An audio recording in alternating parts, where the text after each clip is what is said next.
Thousands of students all across the province walked out of their classes last Friday afternoon to protest the province's sex ed curriculum. But now that has come back to haunt at least one teenager who says she was just standing up for her beliefs.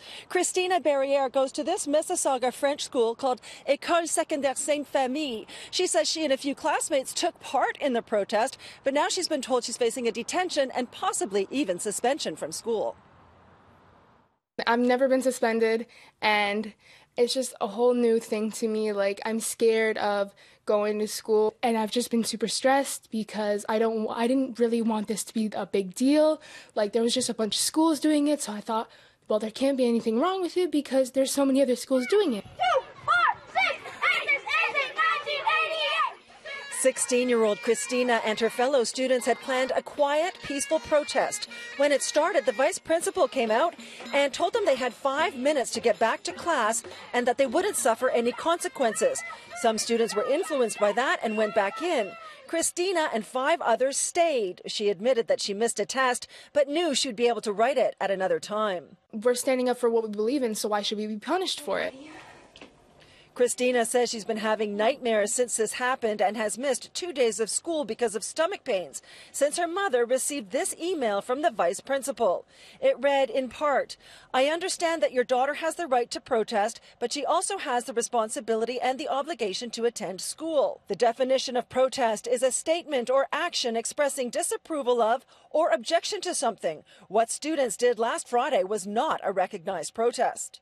The email went on to say if a student does not respect his or her detention, he or she will get a second detention.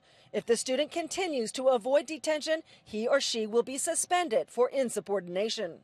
She did a protest, which I think was her right to do it, and then she's told that she's insubordinating, that she's now looking at suspension due to this protest. And I still think it's every kid's right to do it, but not to have that kind of consequences from a school being, to me, threatened. Now, do you feel that there should be no punishment for walking out of school? No, they can't vote, so they got to be able to be heard somehow.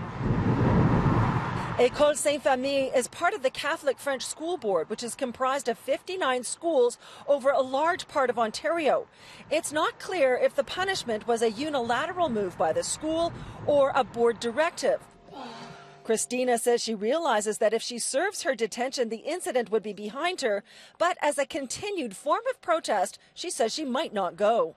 It just makes more sense to see how far they want to bring this and see why they want to make this such a bigger deal than it actually is.